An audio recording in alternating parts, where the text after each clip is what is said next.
insight terkini, kabar utama dari Kemang Pratama, cepat, tajam, dan terpercaya. Quick Faedah.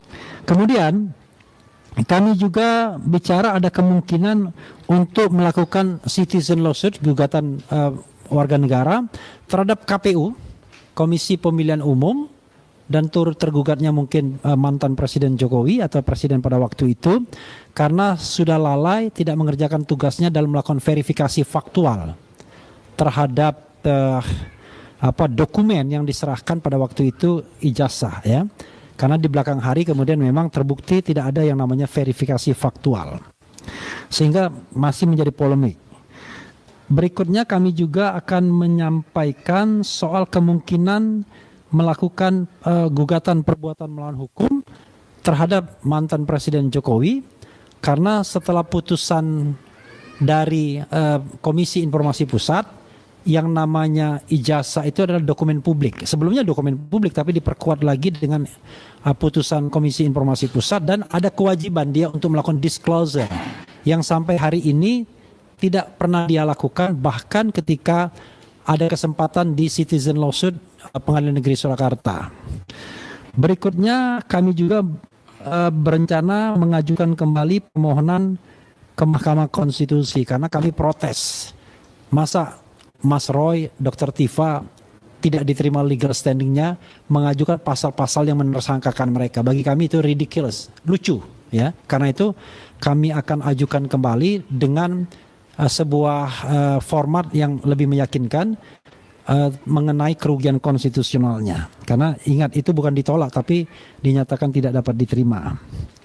Kemudian kami juga berencana insya Allah, ya, akan membuat laporan ke Bareskrim mengenai dugaan tindak pidana yang dilakukan oleh mantan Presiden Jokowi. Karena mantan Presiden Jokowi setelah kita memperoleh bukti yang cukup mengenai ijazahnya dari KPU, baik KPUD maupun KPU Nasional, terlihat ada kejanggalan-kejanggalan yang diduga itu merupakan tindak pidana. Salah satunya adalah misalnya bahwa dokumen-dokumen itu tidak konsisten. Harusnya kan kalau dokumennya satu kan konsisten, termasuk tanda tangan pihak yang menandatangani legalisasi atau legalisirnya. Kemudian kami juga barangkali akan mengajukan gugatan perbuatan melawan hukum mengenai kemungkinan proses yang sudah overtime ini. Ya, nanti akan, kalau kita lihat kawan-kawan semua, sebenarnya penanganan perkara Tifa Roy atau Troy ini sudah melampaui limit waktu yang ditetapkan baik KUHP lama maupun KUHP baru. Yaitu harusnya sudah lewat. Kalau KUHP lama mengatakan setelah P19 dikembalikan oleh jaksa, harusnya dibalikin lagi 14 hari jangka waktunya. Kalau misalnya dikembalikannya 27 Januari, ya tambah 14 hari, harusnya bulan Februari, ini sudah bulan Maret, bahkan akhir Maret. Demikian juga kalau menggunakan KUHP yang baru. Tetapi kami juga akan menyurati kembali soal pemeriksaan saksi dan ahli kami kloter ketiga yang sesungguhnya sudah kami ajukan dan kelihatan juga prosesnya mandek. Itu kawan-kawan yang akan kami ajukan. Nanti saya akan minta beberapa teman untuk menambahkan, ya. Dan kesempatan pertama akan saya berikan kepada Pak Yaya Setianegara membicarakan mengenai gugatan 9 jenderal, 6 kolonel, 2 warga negara biasa, salah satunya adalah mantan Hakim Agung, soal dugaan abuse of power atau ketidakprofesionalan penyidik Polda Metro Jaya dalam melakukan tugasnya manajemen perkara kasus ijazah palsu ini, antara lain diduga ada penyelundupan hukum yang tidak sesuai dengan peristiwa atau fakta yang terjadi. Silakan Pak Yaya. Baik, terima kasih. Assalamualaikum warahmatullahi wabarakatuh. Selamat siang dan salam sejahtera untuk kita semua. Terima kasih kesempatan yang diberikan untuk pimpinan. Saya di sini selaku tim hukum dari Tokham, tim advokasi litigasi untuk keadilan ya dan hak asasi manusia. Jadi kita bicara Tokham, kita ngobrol tentang hak asasi manusia di sini ya. Makanya nama tim kami seperti itu. Adapun kami di sini jumlahnya 10 orang bertindak selaku atas nama dari 17 warga negara RI, sebagaimana tadi disampaikan oleh pimpinan. Ada 9 jenderal, mohon izin mungkin 2 aja saya sampaikan, mungkin tidak asing lagi di sebelahnya beliau, Bapak Maijen Purnawiran Sunarko. Kemudian yang di sebelahnya juga Bapak Laksma TNI Purnawiran DRG Muryono Aladin SIP. Laksma itu Pak Laksamana? Laksamana, ya. Itu mungkin yang lainnya saya tidak sebutkan. Namun yang sipilnya ada juga di sini. Tadi disampaikan bahwa beliau mantan Hakim Agung, Bapak Dwi Sucahyo. Iya, maksudnya gitu. Orang sipilnya kan ada 2, tapi di sini ada Dwi Sucahyo. Beliau mantan Hakim Agung. Udah ketemu tadi di musola juga dengan saya. Terima kasih Pak Dwi. Baiklah. Terkait dengan masalah ini kita warnanya beda ya. Kalau kemarin tuh bicara tentang masalah ijazah palsu, kita di sini bukan berbicara tentang itu, tapi terkait dengan adanya sesuatu yang keliru ya. Artinya di sini dari Forum Purnawirawan TNI mengajukan gugatan citizen lawsuit ini karena merasa prihatin ya dan kecewa. Artinya dalam penegakan hukum yang belakangan ini yang dilakukan di Direktorat Reserse Kriminal Umum Polda Metro Jaya, khususnya di unit Kamdek Polda Metro Jaya sehubungan dengan perkara pidana yaitu klaster kedua. Hampir sama kaitannya, cuma kita bukan berbicara tentang ijazah palsunya ya, tapi penegakan hukumnya, di mana di situ ada hal-hal yang perlu kita ketahui bersama-sama. Bahwa dalam gugatan citizen lawsuit ini, yaitu gugatan warga negara, ditujukan terhadap kebijakan Direktur Reserse Kriminal Umum Polda Metro Jaya yang telah dianggap, yang kami beranggapan bahwa telah lalai menerapkan hukum sebagaimana mestinya atau telah secara keliru yang menurut pendapat kami dalam penerapan hukum ini notabene merupakan bentuk perbuatan melawan hukum ya oleh penguasa yang merugikan hak publik, dan mekanisme ini bertujuan untuk meminta pemerintah atau aparat menjalankan kewajiban hukumnya, bukan sekedar mencari ganti rugi material, karena pada prinsipnya citizen lawsuit ini bukan untuk mencari suatu kerugian yang di depan. Berikut adalah poin penting pengajuan citizen lawsuit, diantaranya subjek tergugat pejabat pemerintah atau penyelenggara negara termasuk aparat kepolisian, Direskrim Polda Metro Jaya dapat digugat atas kelalaian dalam memenuhi hak-hak warga negaranya.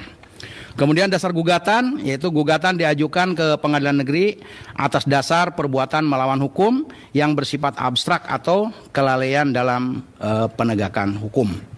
Tujuannya untuk meminta pemerintah atau Direskrim Polda Metro Jaya agar bertindak sesuai aturan, bukan kerugian langsung secara perdata.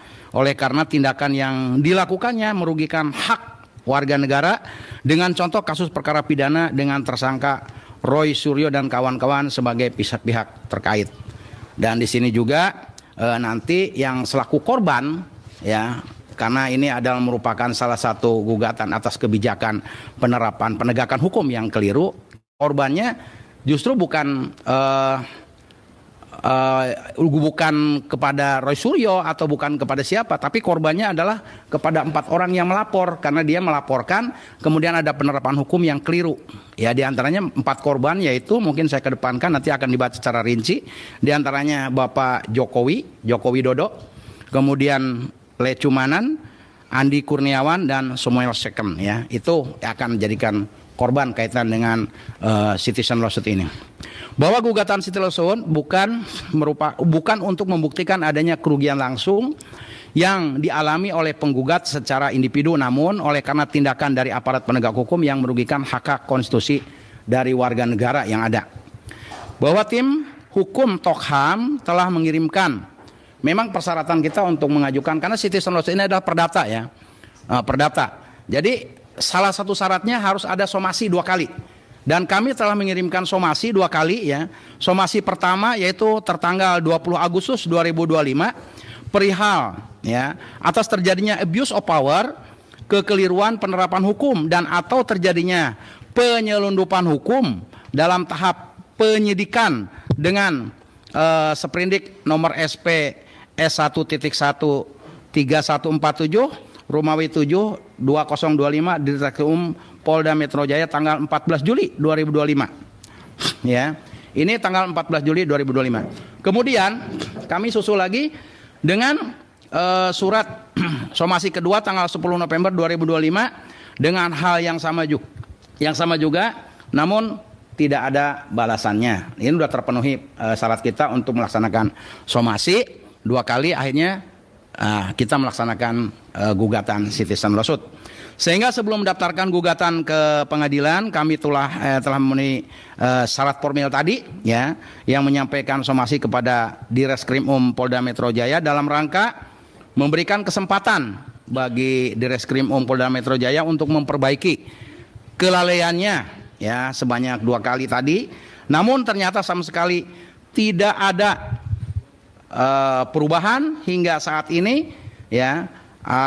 17 warga negara yang merasa keberatan dan dan memberi kuasa kepada kami untuk mengajukan gugatan citizen lawsuit.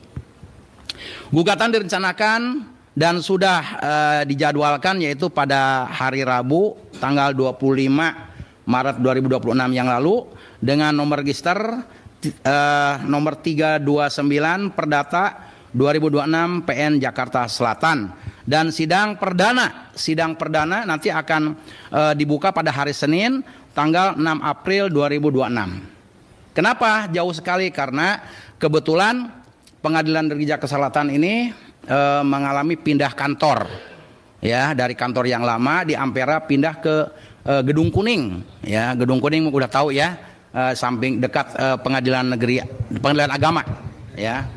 Saya udah cek lokasinya ke sana, jadi insya Allah kita tidak akan keliru, dan saya sudah survei di sana sudah dipersiapkan semuanya, dan PN Jakarta Selatan sekarang nggak ada kegiatan untuk sementara. Dan kami juga pengajuan kepada PN Jakarta Selatan dengan petitum sebagai berikut. Satu ya, mengabulkan gugatan para penggugat untuk seluruhnya.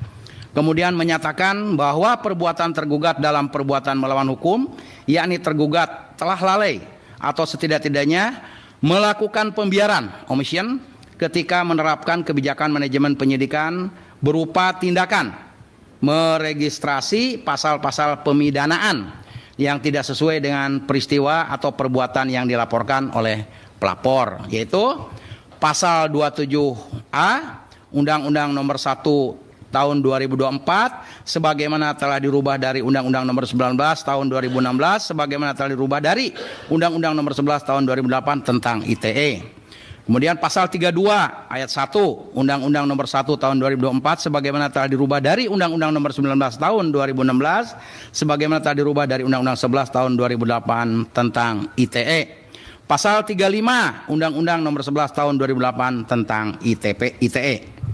Ya, sehingga juga tidak memenuhi prinsip good governance dan asas-asas hukum sehingga sepatutnya dimenai sebagai telah terjadi penyelundupan pasal-pasal pemidanaan yang nyatanya tidak sesuai dengan peristiwa atau perbuatan yang terjadi atas pelaporan perkara pidana laporan polisi nomor LP B2831 2025 SPKT Polda Metro Jaya tanggal 30 April 2025 atas nama pelapor Insinyur Haji Joko Widodo jungto surat perintah penyidikan nomor SP Sidik S113147 Romawi 7 2025 di Treskrimum Polda Metro Jaya tanggal 14 Juli 2025 jungto surat penetapan tersangka nomor S-TAP S41899 Romawi 11 2025 di Treskrimum Polda Metro Jaya tanggal 7 November 2025 dan berdampak atas kerugian diri terlapor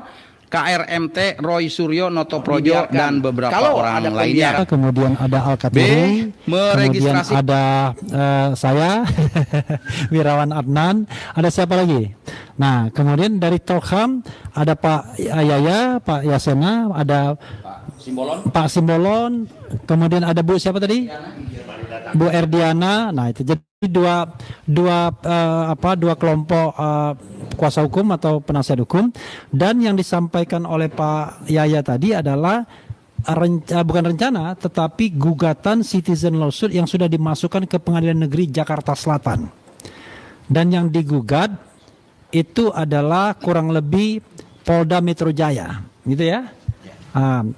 Kenapa digugat? Karena mereka dianggap penyidiknya itu melakukan abuse of power. Berupa apa? Berupa penyelundupan pasal-pasal yang tidak sesuai dan setidaknya peristiwa atau perbuatan yang dilakukan oleh para tersangka ini. Kita tahu bahwa di klaster 2 yang dijadikan tersangka itu adalah Dr. Tifa, kemudian Roy Suryo, dan Rismon. Tapi Rismon kemudian sudah ditarik dari permohonan ini, ya, tidak disebut karena sudah menempuh jalan restoratif justice. Tetapi Roy Suryo dan paling tidak yang dimention juga adalah Dr. Tifa. Kenapa begitu? Karena mereka dikenakan pasal yang kebangetan ancaman hukumannya, yaitu pasal 32 Undang-Undang ITE tahun nomor 11 tahun 2008 yang ancaman hukumannya 8 tahun penjara. Pasal 32 ayat 1. Dikenakan juga pasal 35 yang ancaman hukumannya 12 tahun penjara. Nah, tetapi dikenakan juga pasal 28 ayat 2 yang ancaman hukumannya 6 tahun penjara, tetapi ketika diubah dalam KUHP yang baru ancaman hukumannya tinggal 4 tahun. Pasal berapa? 243 tadi ya. Kemudian dikenakan juga pasal 27A Undang-Undang ITE, Undang-Undang nomor 1 tahun 2024 yang merupakan perubahan terakhir dengan ancaman hukuman 2 tahun penjara. Jadi beliau rupanya Tolham melihat bahwa ini sudah abuse of power karena mengenakan pasal-pasal yang tidak masuk akal, dan itu pula yang sebenarnya dipermasalahkan oleh para penasihat hukum baik Dr. Tifa maupun Mas Roy Suryo. Jadi karena ada kesejajaran ide dan pikiran, maka kita menggelar press conference bareng, gitu ya. Nah, sekarang saya ingin memberikan kesempatan kepada prinsipal. Tadi prinsipalnya, ini mohon maaf, karena ini untuk kebutuhan media, Pak Yaya tidak mau menyebutkan semuanya. Padahal media itu penting siapa namanya kan? Ada, ya, pegang semua. ya, sudah pegang semua, tapi karena press conference kita sudah harus omongkan. Jadi yang mengajukan itu adalah Maijen TNI Purnawirawan Sunarko MD. Pak Narko ada di sini ya, mantan Danjen Kopassus. Kemudian ada Sunarko MD, ex Hakim Agung ad hoc, ada di sini Pak Dwi ya. Pak Dwi kok ini sorry, ex Hakim Agung ad hoc Dwi Cahyo Suarsono SH. Kemudian ada Laksamana TNI Purnawirawan Dr. Andes Sony Santoso, Laksma ya. Laksamana pertama ini ya, Sony Santoso. Kemudian ada Laksamana pertama TNI Purnawirawan Dr. Gigi Muryono Aladin SIP MM. Kemudian adalah Marsekal Muda ya nih, Marsda nih. Oke. Ada Marsekal Muda TNI Purnawirawan Insinyur Muhammad Amin Shah MSC. Kemudian ada Marsekal Muda TNI Purnawirawan Nazir Shah. Ada Marsekal Muda TNI Purnawirawan Firdaus Samsudin. Kemudian ada Brigjen TNI Purnawirawan Sudarto SIP. Kemudian ada Brigjen TNI Purnawirawan Dedi Priyatna AT. Ada Brigjen TNI Purnawirawan Jumadi. Kemudian ada 6 kolonel yang juga ikut. Kolonel TNI Purnawirawan Kusumastono, Kolonel TNI Purnawirawan Muhammad Nur Saman MSI, ada orangnya di sini ya, Pak Nur. Kemudian ada juga Kolonel Purnawirawan Sri Rajasa Chandra yang kita juga biasa dengar ya. Kolonel Laut Purnawirawan Hasnan, ada Kolonel Laut Purnawirawan Joko Indro Wahyono, ada Kolonel Laut Purnawirawan Supandi Ali. Kemudian ada satu warga negara Insinyur Haji Komardin SH MMM yang pernah mengajukan gugatan ke Pengadilan Negeri Sleman ya atas ijazah Jokowi juga. Itu yang mengajukan ya. Dan selain abuse dalam hal melakukan penyelundupan, mereka juga mempermasalahkan penggabungan dari pihak-pihak yang dianggap tidak punya legal standing. Tadi ada Samuel Swekin, ada Andi Kurniawan, ada Lecumanan atas nama Pradi Bersatu kalau Lecumanan, yang kemudian menghasilkan pasal baru 28 ayat 2 dengan ancaman hukuman 6 tahun. Jadi mereka menganggap penggabungan tersebut harusnya tidak sah, tidak sesuai dengan manajemen perkara yang benar, karena menggabungkan pengaduan Pak Jokowi yang tentu punya subjektivitas merasa terhina, itu soal lain, dengan orang-orang yang tidak punya legal standing yang mengaku sebagai korban. Orang tanya korbannya di mana? Apa kerugian para pengadu ini, kan nggak jelas, ya kan? Oh, oke, masalah sudah datang ya. Oke, karena itu kita nanti akan memberikan kesempatan kepada Pak Sunarko untuk menyampaikan sepatah dua buah kata terkait dengan gugatan yang diajukan ini. Silakan Pak Narko. Terima kasih Pak Repli. Assalamualaikum warahmatullahi wabarakatuh. Salam sejahtera bagi kita semua. Saya mewakili sekumpulan warga negara yang kebetulan tadi sudah disebutkan oleh Pak Repli. Kebetulan terdiri dari 9 jenderal, kemudian 6 kolonel, ada 2 mantan hakim agung dan mantan lawyer. Jadi jumlahnya ada 17 orang. Kami sebagai prinsipal mengajukan gugatan citizen lawsuit ini karena kami melihat ada ketidakprofesionalan aparat penegak hukum. Yang tadi dikatakan ada diduga penyelundupan pasal-pasal hukum, ada abuse of power yang mengakibatkan bisa merugikan, mencelakakan sekumpulan warga negara lain, yaitu saudara Roy CS. Sekarang korbannya baru itu. Kalau ini dibiarkan, tidak dibuka, ini aparat bisa sewenang-wenang berikutnya. Bisa habis kita nih warga negara dibikin oleh aparat-aparat yang tidak profesional ini. Karena itulah kami mengajukan citizen lawsuit ini, yang tadi sudah dijelaskan cukup jelas oleh para lawyer. Karena kepedulian kami terhadap penegakan hukum. Semoga citizen lawsuit ini akan bisa membuka kebenaran, akan bisa menunjukkan kebenaran, dan buntutnya nanti, akhirnya nanti itu akan bisa menenangkan kita rakyat. Jangan seenaknya saja aparat penegak hukum, dalam hal ini adalah Polda Metro Jaya. Kita tahu ini masalahnya pertama kan karena gugatan ijazah palsunya Jokowi. Kemudian bisa justru yang menuntut itu belum mendapat keterangan ini jasanya, tahu-tahu dia ditersangkakan. Kan namanya ini kriminalisasi terhadap warga negara. Itulah latar belakang kenapa kami sekumpulan warga negara ini mengajukan citizen lawsuit kepada Polda Metro. Sekian yang bisa saya sampaikan secara singkat, karena tadi sudah dijelaskan secara jelas oleh lawyer kami. Terima kasih. Wassalamualaikum warahmatullahi wabarakatuh. Waalaikumsalam warahmatullahi wabarakatuh. Silakan, mungkin akan ditambahkan Pak Muryono Aladin, Laksamana ya? Laksamana pertama. Silakan. Ya, geser mic-nya.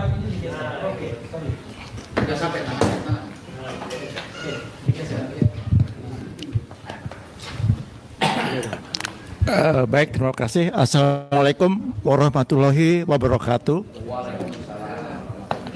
Teman-teman media yang kami hormati, tadi telah disampaikan oleh Mayor Jenderal TNI Purnawirawan Sunarko MD, kenapa kami yang tergabung dalam Forum Purnawirawan Prajurit TNI mengajukan citizen lawsuit. Bahwa karena apa? Karena terjadi abuse of power, ya, kemudian terjadi penyelundupan pasal-pasal pemidanaan, ya, yang tidak sesuai dengan kasusnya, sehingga ini akan merugikan teman-teman kami, ya, Mas Roy dan kawan-kawan terhadap apa yang dilakukan oleh Dinas Reserse Kriminal Umum Polda Metro Jaya.